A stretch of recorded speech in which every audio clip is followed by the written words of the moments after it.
పండగ వెళ్ళిపోయి ఇంటికి వచ్చిన వాళ్ళు వాళ్ళ ఇంటికి వాళ్ళు వెళ్ళిపోతూ ఉంటే మనసు బిగబెట్టేసి ఏటోళ్ళు అయిపోయిందండి.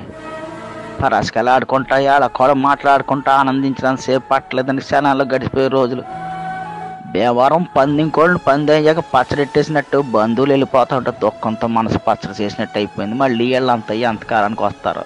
తాపేశ్వరం, పూతరేకులు, పెద్దాపురం, పాలకోవ, ఏలూరు, పెరుగు చెట్టు, కాడట్టుకొచ్చిన జున్ను పాలతో తీయడి జున్ను అన్ని కబుర్లు ఎట్టుకుని తిన్నప్పుడున్న మజా ఒక్కసారిగా పోయి సంబరం గాలిలోకి ఎగిరిపోయిందండి.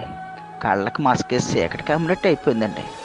ఇప్పుడిప్పుడే దిగుతున్న మామిడి పిందులతో మెంతి బదులు ఎడితే పిల్లలకి తీసుకుంటా కంచాల మీద కలపడ్డారు. ఇవన్నీ రుచి కుదరడం వల్ల అనుకున్నాం, కానీ చుట్టాలతో వచ్చిన పిల్లలతో జత కట్టిన సరదా వాళ్ళని నిజం తెలియలేదండి.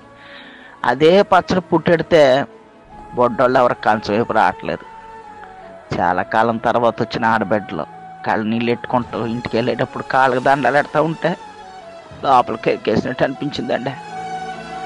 ఏం చేస్తామండి, ఎవరి సంసారాలు వాళ్ళే. బరువు ఎక్కిన గుండెతో సెంగుని సరువుడి కట్టి కాళ్ళకి పసుపు రాసి కొత్త బట్టలతో కట్నాలకి పంపుతూ ఉంటే మళ్ళీ అప్పగింతలప్పుడు వచ్చిన దుఃఖం పొగులు పొగులు వచ్చేస్తుందండి. గోదావరిలో అంటే ఏళ్ళకోళ్ళ మనుషులు అనుకుంటారు కానండి, ఫ్యామిలీ ఎక్కువ ఎర్రోళ్ళు అండి. చాలామందికి తెలవదండి. రైతులంతా ప్రపంచానికి బోగొట్టడానికి పొలం వైపు పోవడానికి సిద్ధమైపోతున్నారు. పాలోళ్ళు క్యాన్లు తోసుకుని రేపటి నుంచి పాలు వేయడానికి తయారైపోతున్నారు. కూరగాయలు అమ్మేటోళ్ళు పొద్దుగాల వచ్చి ఆటో బళ్ళోళ్ళతో మాట్లాడుకుంటున్నారు. ప్రతి ఊళ్ళో జనం గుంపులు గుంపులుగా బస్ స్టాండింగ్లో, రైల్ స్టేషన్లో ఆకపడుతున్నారండి. చూస్తూ ఉండగానే అయిపోయిందండి పెద్ద పండుగ. వెళ్తా మా మానెళ్ళు, మేనగోళ్ళు యాసంశాలకు వస్తామా అంటూ ఏడుతూ వెళ్ళిపోతుంటే గొంతులు ఏదో అడ్డన్నట్టు అయిపోయిందండి. ఆ పిల్లలు మొక్కలు చూస్తే జాలేస్తుందండి. హాయిగా ఆడుకుంటూ నవ్వుతూ తుళ్ళుతూ పండగ గడిపేశారు. రేపటి నుంచి మళ్ళీ మామూలే అనుకుంటాం కానండి, సంబరం ఒకేసారి ఎల్లులో వచ్చేస్తే అది పోయేటప్పుడు పుట్టిన దుఃఖం కూడా ఇస్తుందండి.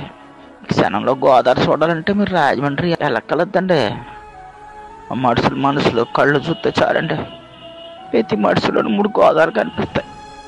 2 కళ్ళు 2 పాయలు, మనసులో అక్కడ గోదావరి.